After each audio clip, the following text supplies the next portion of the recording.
Welcome to another week of Experience Andy Wines Live. This week, we're going to dive into how healed people heal people. When you do good, good things will follow. I got a couple stories from this last week to drive home that point. So, kicking off things first, though, I want to thank, as always, we start off with gratitude. I want to thank the 6 guys who came out here over the weekend for a recycling summit, turned into an operations and numbers-based conversation mastermind all day Saturday. So, Joe, Spencer, Austin, James, Michael, and Dalton traveled from Ohio, Minnesota, Texas, all to be here. A couple guys drove in from Minnesota. One guy drove in from Dallas, Texas, all the way up here to Wisconsin, to Milwaukee, to sit down and talk about best practices when it comes to the junk removal world. And I am all about learning. I'm all about education.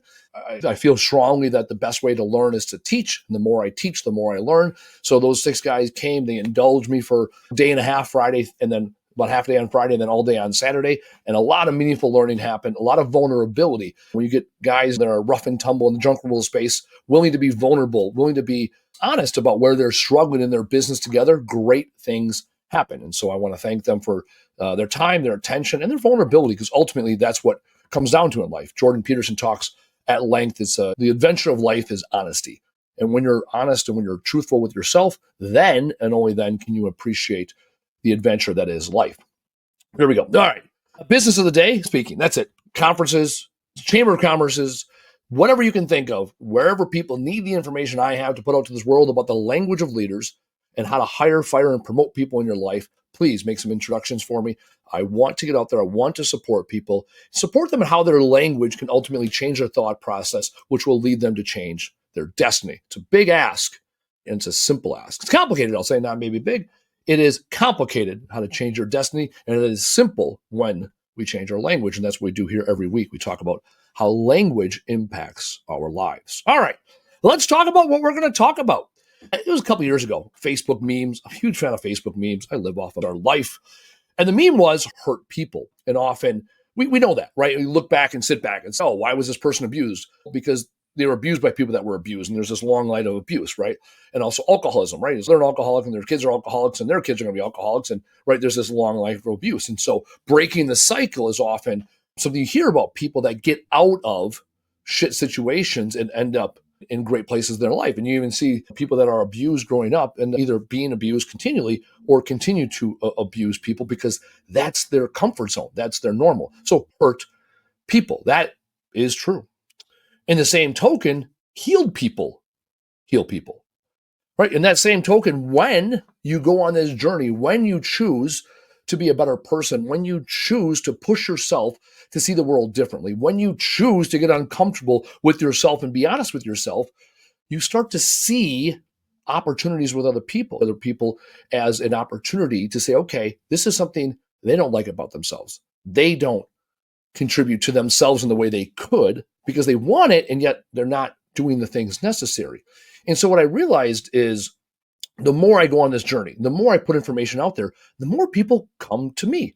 So I come up here every week and I talk and I tell a little story. Hey, this is what I did last week. This is the lesson learned. Here we go. Hey, I love doing it. This is right. I choose to do this. I do this because I love this. And then I get the opportunity every week without fail. When my blog comes out, I get a message. Sometimes it's Facebook, sometimes it's an email, sometimes it's a text, sometimes it's a phone call. Somebody reaches out to me like, man, that's what I needed to hear that week. Thank you. There's the obvious ones on LinkedIn and Facebook when people are commenting in the open world. It's the ones where people message me individually and we have great dialogue. Or I go to networking events and people are like, man, I read this thing you said a month ago and man, did that hold true? Or man, I really thought about this and this is really going. I had lunch with a guy today, an accountant, a Wifley accountant. I met him in Chicago like 2 months ago. He came up to Milwaukee. We had lunch today. And he talked about a podcast I did 2 months ago and what he learned about a month ago, maybe, the Trash Talk Business podcast, and how we talked about in junk removal, how we do good.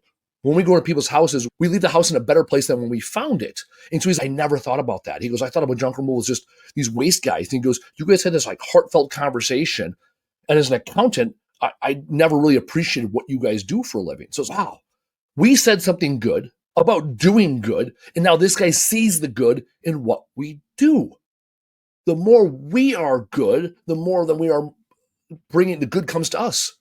The other thing is, and same reason why I start with gratitude. I struggled with gratitude for years, like 39 years. Like last year, I decided, man, I need to start focusing on the good stuff in life and expressing gratitude. The more I express gratitude, the more I see gratitude. And the more people are grateful for me, the more I'm grateful for them because I'm putting out good into this world. So let me tell you about my week. Tuesday, I went out to a concert. Tuesday, we hosted a networking event here, Neri, and then later I went to a concert. So I went to Dropkick Murphys, an Irish punk band from Boston, and it's one of my favorite bands. I love going to see Irish punk bands. Flogging Molly is another band, Irish punk band. I saw them like a month ago. And Gaelic Storm, more Irish, less punk, more Irish folk music. Like those are the three bands. Like they come to Milwaukee once or twice a year, if not more. And it's like religious. I see them. I already got tickets for Dropkick Murphys in March in Madison. Right, I love going to those shows. So I go to Dropkick Murphys the other day. And a month ago, like I said, I went to Flogging Molly. And so I go to Dropkick Murphys the other day, downtown Milwaukee. And I walk in. I got my kilt on, right? Kilt, black T-shirt. That's how I do concerts. And I see the end of the second band, Pennywise, good punk band. And I'm just taking it all in. I stand back. I'm 6'4". I don't want to crowd people too much in the pit. And I take back because I know once the pit starts, I'm all in, right? I'm 40 years old with a couple bad fingers and 2 bad knees, and I'm all in. The shirt's coming off. I'm probably going to lose my hat. That's my way of enjoying life in a concert.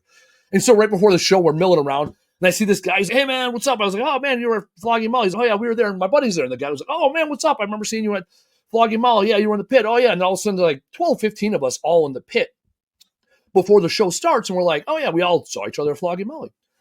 And this girl taps me on the shoulder. I was like, hey, what's up, man? This short woman, I don't know, my age-ish, 40-ish. She's like, hey, I want to thank you. And I was like, cool, you're welcome. And she's at Flogging Molly. She goes, I was near the pit, and I got knocked down. And she goes, I almost got trampled, and you picked me up. And I was like, awesome. That sounds like something I would do. And she's like, no, like really meant a lot to me. She goes, my boyfriend had just left me for 2 minutes to go get his drinks and came back. She's like, the one time he's not there. Because she like stands on the edge of the pit. And the way a mosh pit works is the mosh pit happens, and then there's normally like a circle of bigger dudes that are the buffers for the rest of the crowd. And so I'm like, oh, that's awesome. Yeah, I'm glad I was able to help. And the boyfriend's like, yeah, cool, man. Like, all right, man, rock and roll. I'm like, all right, cool. If I'm falling near you, I'll make sure I hit the guy and not the girl. We laughed about it.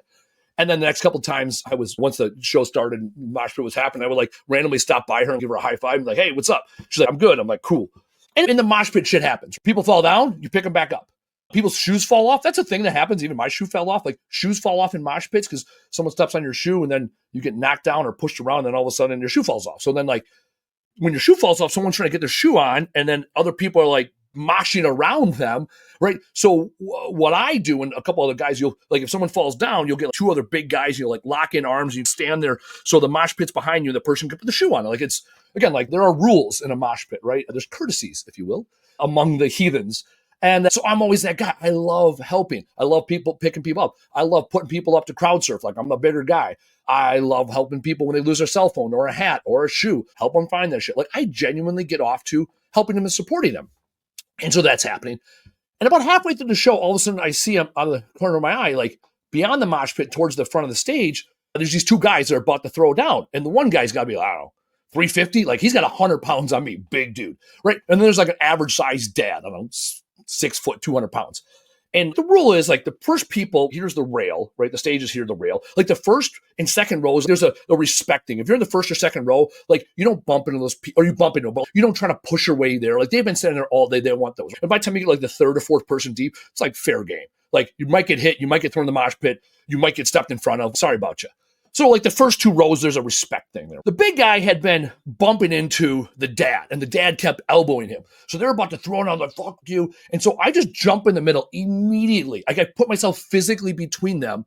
And right, so now the stage is here, dad's here, and the big guy's here. And the big guy's like trying to swing on him. He ends up punching me in the shoulder. I'm like, I don't even care. I'm here having a good time. Like I got my shirt off. I don't care. Like it's a mosh pit. I left with scratches on my neck. Like that's part of being in the mosh pit. And I go to the dad, and the dad's like, this fucking guy keeps hitting me, and I'm here with my wife, and it's my son, it's his first concert. The kid looked like 15, 16. I'm like, cool. And the dad said, I was like, cool, I'm going to stand here for the rest of the song, and I'm going to have a good time. And the dad's like, okay. And I go, you just stand there and enjoy your family, and I'm just going to stand here, and I'm going to just be between you and this big guy. And then the kid was there, and he had a ball cap on, and he looked at me, and I was like, tap him on the head. I go, have fun on your first show. I got you, man. And then the big guy, I turned around to the big guy, I'm like, hey, man, the fuck? He fucking elbowing me. I'm like, cool. Respect his space. I was like, dude, you're 350 pounds. You're letting like a couple people in a mosh pit push you around. What the fuck? And I was like, stop being a victim. Now, I didn't use the word victim. I said another word. And it's a word I'm actively removing from my vocabulary. It's a 5-letter word because one of my friends recently told me that it's a trigger word for her. So I'm like, all right, We're going to stop using that word. I'm here talking about doing good, and I'm calling people derogatory names. A little mental checking on myself there, Andy. Anyway, so I'm like, hey, man, stop being a, victim. We'll use that word. Stop being a victim. Dude, you're 350. Either find a different spot if you don't like him elbowing you. Back up. Like, guy's here with his kid and his wife. Like, show some respect, right? There's again, whatever, man. I'm like, all right, cool. There's a minute and a half left in the song because it's a punk song, like 3 minutes long.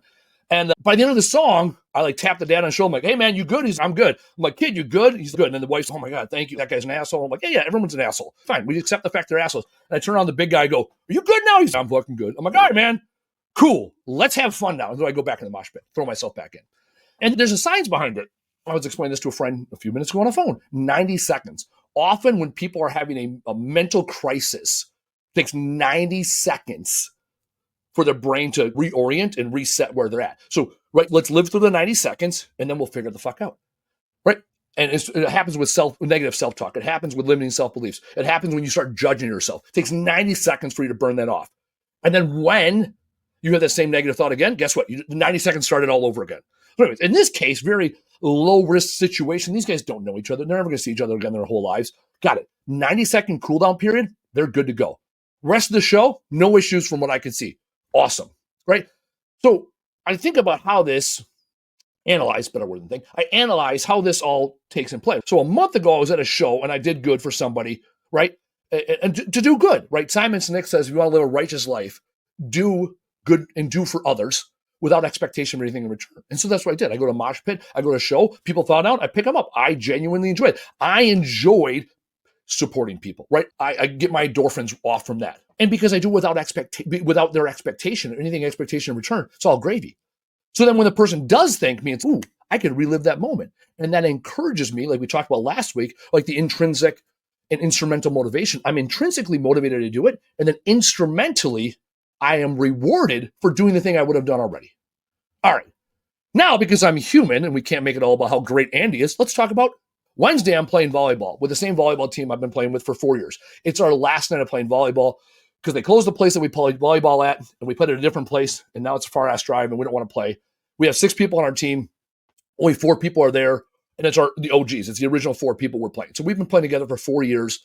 We know each other well, right? And it's tournament time. And we're the best team in the league. Again, it's like rec league volleyball. I'm 40 years old. Let's not, right? We're not getting fucking trophies.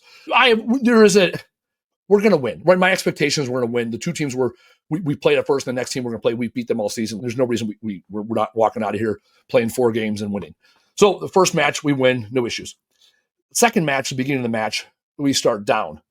And I did not like the way the other team played. I don't like it when guys tip and set over in B-League volleyball. Hit the ball. Who cares? Let's have fun. Play volleyball to smash balls. That's the way I play the game. And then again, who am I to judge? I'm sitting there judging them the way they're playing volleyball. And really, I'm getting mad at myself. Like, I'm mad at the way I'm playing. And then I'm taking it out on them because, again, blame, excuse, denial. I pre-blame. Like, blame means my predisposition. So that's what I do. And then I proceed to hit a ball out of bounds. I proceed to hit a ball in the net. I proceeded to smash a ball against the back wall. So I hit it really hard and smoked it. And then I got blocked. So we're down like 9-2 to start the game. And typically when I'm off, they'll stop setting me, set the other guy. Well, Steve wasn't hitting much better. So that doesn't help. And then we're like halfway through, like at this point, we're not even talking to each other because I'm playing like an asshole. My team can tell and I'm frustrated. And I'm the strong side hitter, so I typically get the majority of the balls, and my job is to hit the ball down.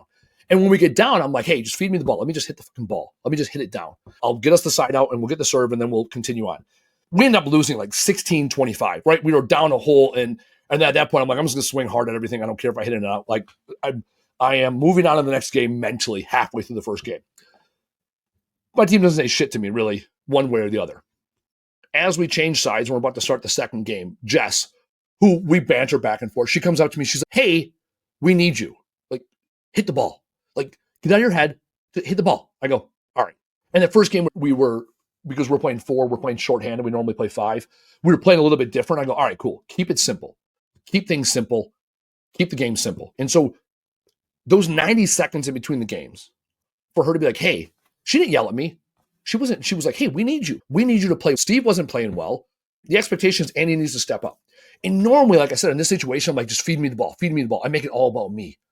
And instead of, you know what, let's play simple. I'll play front, you guys play back. We're going to hit the ball. We're going to go with this convenient play. So the second game, I started getting sets. I just take over. I start fucking mopping them up. I'm bouncing balls. I felt so good about myself. Like, yeah, Andy, you're the man. Like, you took over the game. And I started bouncing balls off the stand. And we win, whatever, 15-25. So we've swung 10 points. We lost by 9 or 10. We won by 9 or 10.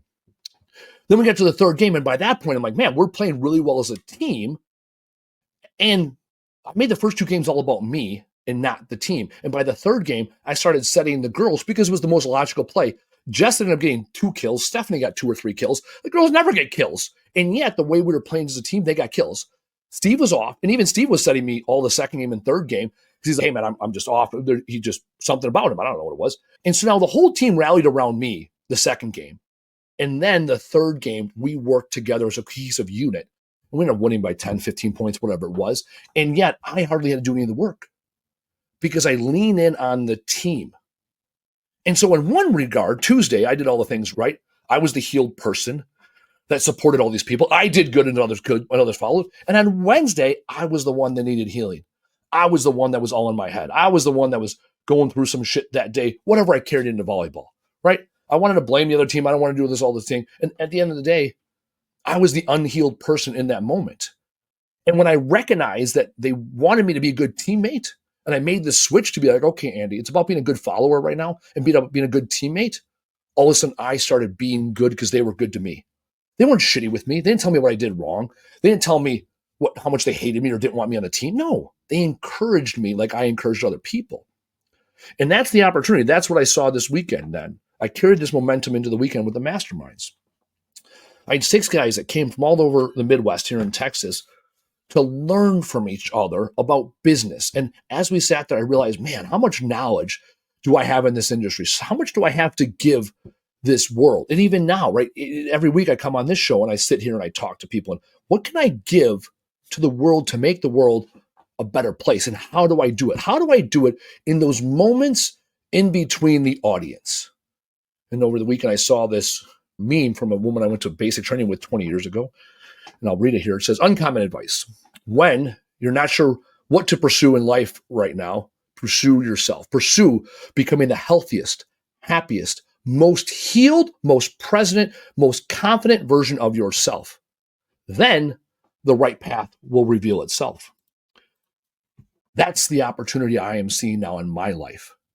When there's an obvious challenge in front of me, I take on the challenge. I see it as an opportunity. I like things that are complicated and I take them on. And yet the best thing I can do most days is make myself a better person. Push myself in front of this audience. Push myself when I'm writing my next books. Push myself in front of the audience when I'm doing keynote speaking. And take all the time in between so that I am better when I get those opportunities to perform. And this is where you're coming in. You're taking 15, 20 minutes out of your week every week to sit here and listen to me preach from this pulpit of righteousness about doing good. And my ask of you is, what good are you doing for yourself to heal beyond this? What quiet moments do you take to meditate and reflect so that when you are faced with adversity, whether it's a mosh pit or a volleyball game, you show up as the person you imagine yourself to be? And I can prove from those 2 situations that happened this last week, when I show up as that good person, I feel good. Intrinsically, I know I've done good and the good makes me feel good and I bring good people around me. And I also know that when I'm a hurt person, when I'm unhealed, when I'm showing up as a victim and I've surrounded myself with good people to start with, they'll heal me. Because I'm receptive to it, because I talked about Jess and I have known each other for 4 years. We've pushed each other. We've talked to each other about breakups and relationships and having kids and all these things. So in that moment, when I wanted to be an asshole and I wanted to be a victim, she showed me another path. She showed me what it meant to be good. So ladies and gentlemen, this is the opportunity. Take the time to be good to yourself. Take the time to do good in society. And when you do that, you'll recognize greatness within the people around you, and you'll surround yourself with greatness, and you'll be grateful for all that you have in this world. As always, I ask you to do that fucking thing. Tell the fucking world and show up every week to be the healed person that heals others. We'll see you next week.